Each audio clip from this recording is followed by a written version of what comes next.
प्रिय विद्यार्थियों, सुप्रभातम। आज हम द्वितीय अंक में तीसरे श्लोक से अध्ययन करेंगे।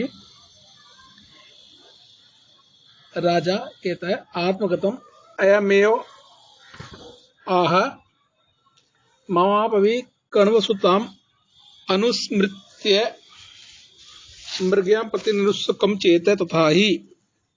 राजा मन ही मन यह ऐसा कह रहे हैं और मेरा मन भी कण्वसुता का स्मरण करके शिकार के प्रति निरुत्सुक है, क्योंकि न मृत्यु अधिज्यम उत्सहिष्ये धनुर्इदम आहित सायकम मृगेषु सह वस्ति उपेत यही प्रियाया कृतिवलोचना कांति सविभाग है।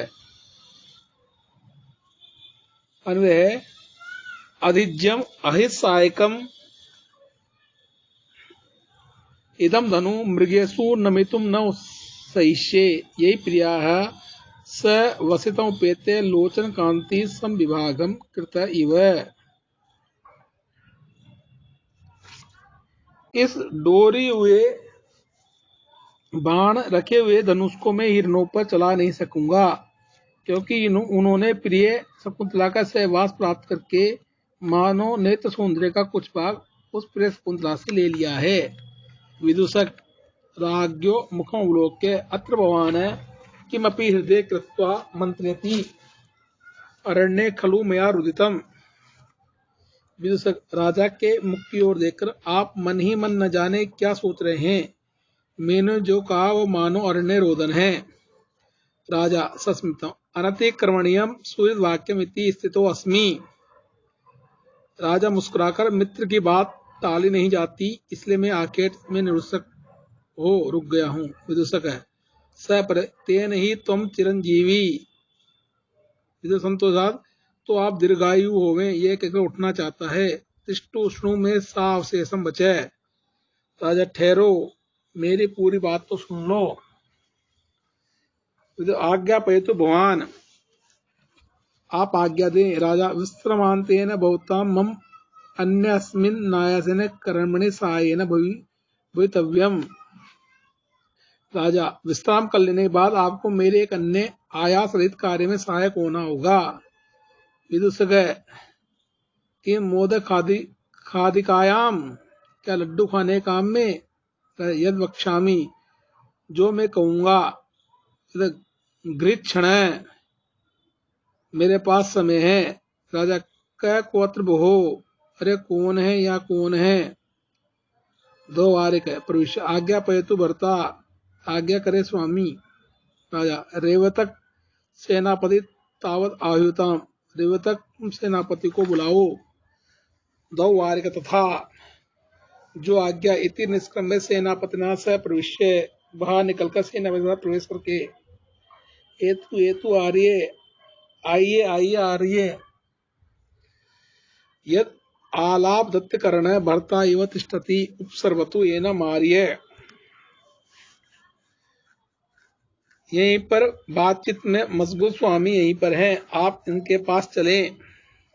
सेनापति राजना अवलोक्य स्वागतम दृष्टोषामपि मृगया स्वामिने केवलम गुणा एव संवृत्ता तथा ही देव।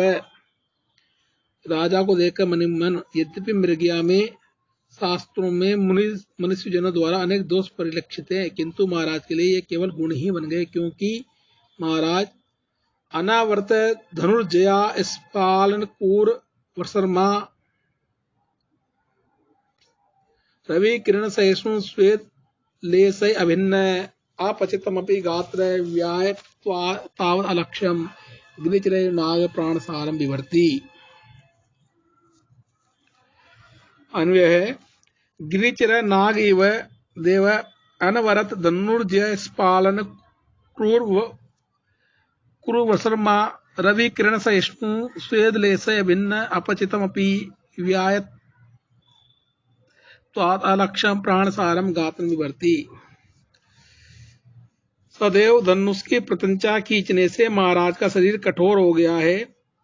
सूर्य की तप्त किरणों को सह सकने वाला और पसीने की बूंद से रहित महाराज कृष्ण होने पर भी विशाल होने के कारण प्रवृत्ति हाथी के समान बल से युक्त शरीर धारण किए हुए हैं। उपगम्य जयति जयति स्वामी स्वामिनी गृहीत मृग प्रचारम सूचित स्वापदम अरण्यम तत्किम अन्य अनुष्ठीयताम। जय हो महाराज की जय हो। हे स्वामिन, वन में पशुओं के रहने के स्थान को जान लिया गया है, हिंसक पशुओं का भी पता लग गया है, तो अब आगे क्या किया जाए। राजा भद्रसेन भग्नोत्साह कृतोऽस्मि मृगया अपवादिना माधव्येन। भद्रसेन, शिकार की निंदा करने वाले माधव के द्वारा मैं हतोत्साहित कर दिया गया हूँ। सेनापति मुखे माधव्य स्थित प्रतिज्ञो भव। अहम तावत् स्वामिनः चित्तवृत्तिम् अनुवर्तिष्ये। प्रकाश देव प्लवति एष वैदेह्य ननु प्रभु एव निरसनम् पश्यतु देव। सेनापति, आपकी ओर मित्र माधव्य, अपनी प्रतिज्ञा पर दृढ़ रहो, मैं तब तक स्वामी की मनोवृत्ति का अनुसरण करता हूँ। प्रकट महाराज, यह मूर्ख यूं ही बकवास करता है।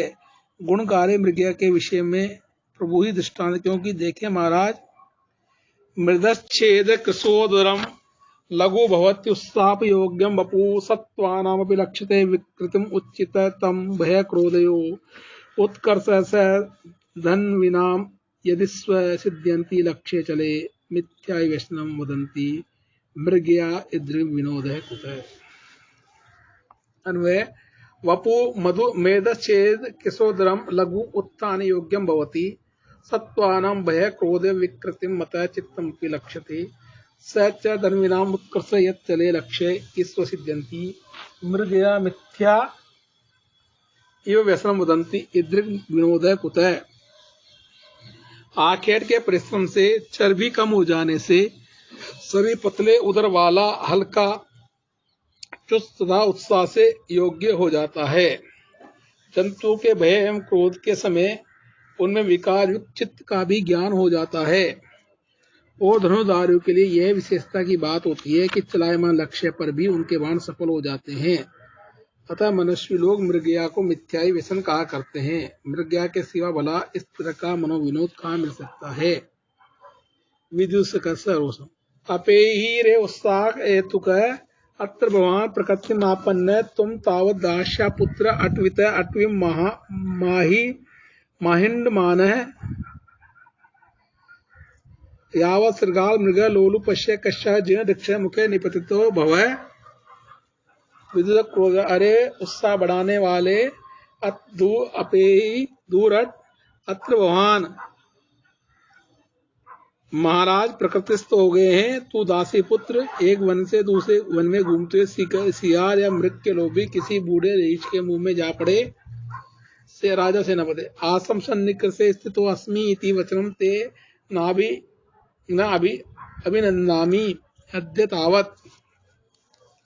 सेनापति, मैं इसमें आश्रम के पास हूँ, इसलिए मैं तुम्हारे कथन का अनुमोदन नहीं कर सकता। आज तो गाहांतम महिषा निपाल सलिलम श्रृंगय मुहुताड़ितम छायाबद्ध कदम्बक मृगकुलम रोमंथम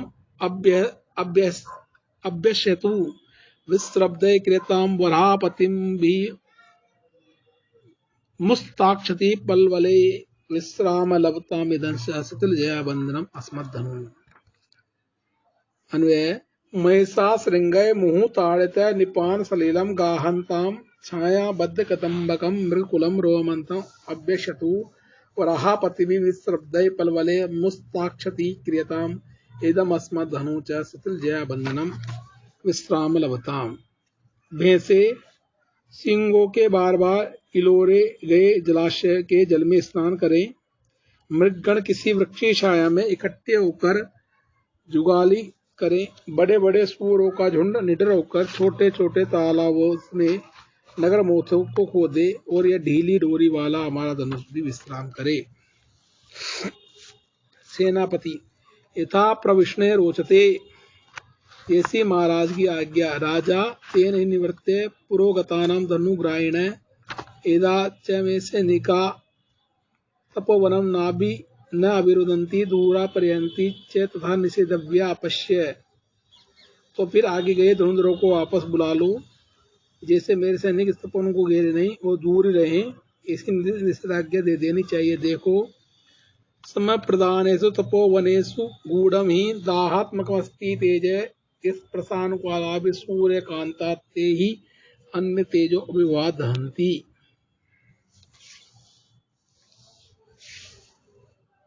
अन्वय है, समय प्रदानेषु तपोवनेषु दाहात्मकं गूढ़म ही तेज अस्ति, ही स्पर्शानुकूला अपि ते सूर्यकांता इव अन्य तेजो अभिवादहन्ति। शांति प्रदान तपोवनों में निश्चित ही एक प्रकार का गूढ़ एवं दाहात्मक तेज रहता है, क्योंकि स्पर्श योग्य भी प्रसिद्ध सूर्यकांत मणि दूसरे तेज से आक्रांत होने पर जलने ही लगती है। सेनापति, यथा आज्ञा पैती स्वामी, जैसी महाराज की आज्ञा। बहुत सा निष्क्रम, बहुत सा वर्धक, निकल यहाँ से। सेनापति निष्क्रांत है, सेनापति चला जाता है। राजा परिजनान अवलोक्य, परिजन देख, मृगया वेशा अपने अंतु भवंत रेवतगा तुमपि स्वनियोगम अशून्यम कुरु। आप सब भी इस मृगया के वेश को टाल दे। रेवत, तुम भी अपने काम पर जाओ। रेवदय्यत, महाराज आज्ञा पयती, महाराज की जो आज्ञा, इतनी ऐसा कहकर चला जाता है। विदुषकृतं भवतां सांप्रदं निर्मक्षिकं तद अस्मिन् पादपश्छाया विरचित वितान सनाते शिलातले उपवस्तु भवान यावदम्मि सुखासीनो भवामि। अब आपने इस स्थान को जब मक्खियों से शून्य कर ही दिया है, तो आइए इस वृक्ष की छाया से बने चंदोए से युक्त इस शिलातल पे बैठिए, जिससे मैं भी सुख से बैठ पाऊं। गच्छताग्रत, चलो आगे बढ़ो। विदुषक, एतु भवान, आइए आप भी आइए। उभौ परिक्रम्य विष्टो, दोनों आगे घूमकर बैठ जाते हैं। राजा, सके माधव्य अनाप चक्षु फलासीत येन त्वया दृष्टव्याम परम न दृष्टम।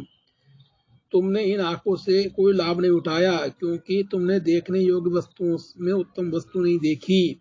विदुषक, क्यों? दोनों, भगवान में अग्रतो वर्तते, आप तो मेरे सामने ही हैं।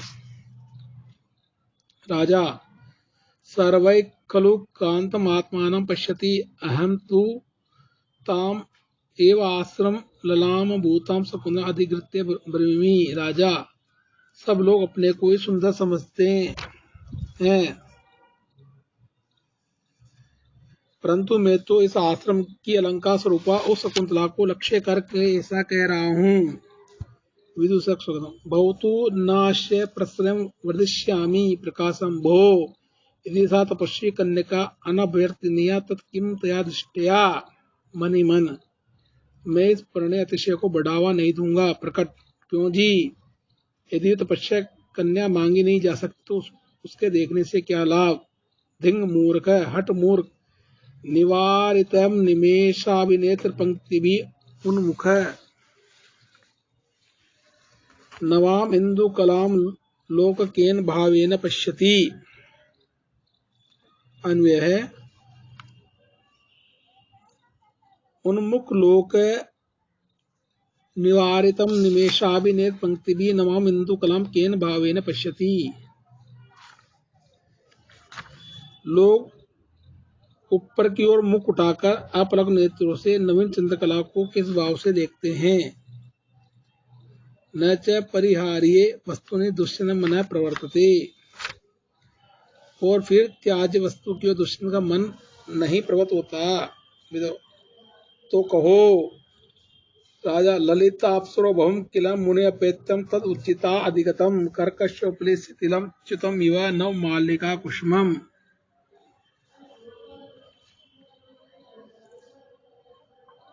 अन्वय, शिथिलम सद अर्कस्य उपरि च्युतम नव मालिका कुष्मम इव तत् मुने अपत्य किल ललित अप्सरो भवम उज्जिताधिगतम।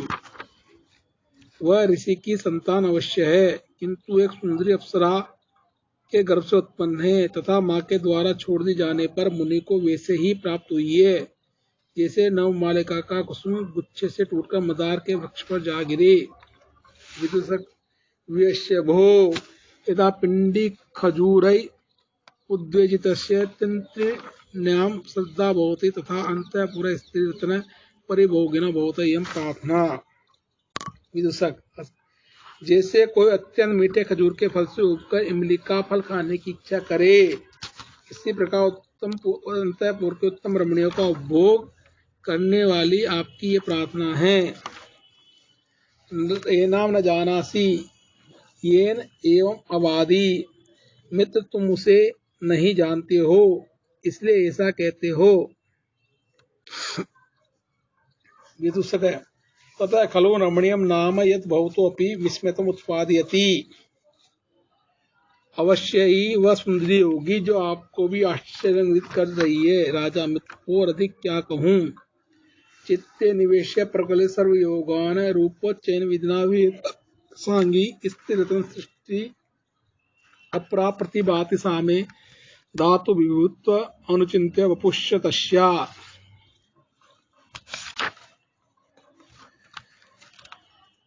अन्वय विधातु विभुत्वम तस्या वपुच अनुचिन्त्य में विधिनाम चित्ते निवेश्य परिकल्पित सर्व योगान रूपोच्चयन वीरता सांगी अपरा स्थिरतन सृष्टि प्रतिभाति। विधाता की सृष्टि करने की सामर्थ्य तथा उस शकुंतला के शरीर को देखने से मुझे यह प्रतीत होता है कि विधाता द्वारा सृष्टि करने की सब सामग्रियों को मन में रखकर रूप राशि द्वारा ही की गई संग की रचना अद्वितीय स्त्रीरत्न की सृष्टि है। सर्वथा प्रत्यादेश खलु सा रूपवती नाम। अब तो निश्चय ही उसने संसार की सब सुंदरियों को तिरस्कृत कर दिया। इदं च मे मनसि वर्तते अनागृतं पुष्पं किसलयं उलूनं कररूहि अनाविद्धं रत्नं मधुनौ अनास्वादितं रसम् अखंड पुण्यानां फलमिव तद रूप अनघम न जाने भोक्तारं किम यह समु उपस्तास्यति विधः। अन्वय अनघम तद रूपम अनागृतम पुष्पम इव कररूहै अलुनम किसलयम इव अनाविद्य रत्नम इव अनास्वादि रसम नव मधुम इव पुण्यानाम अखंडम फलम इव न जाने विदे इयं कह भोक्तारम समुपस्तास्यति।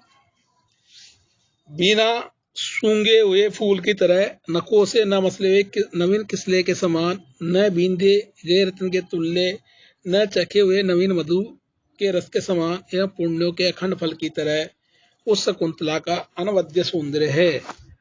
न जाने विधाता इस संसार में किसको उसका उपभोक्ता बनाया है।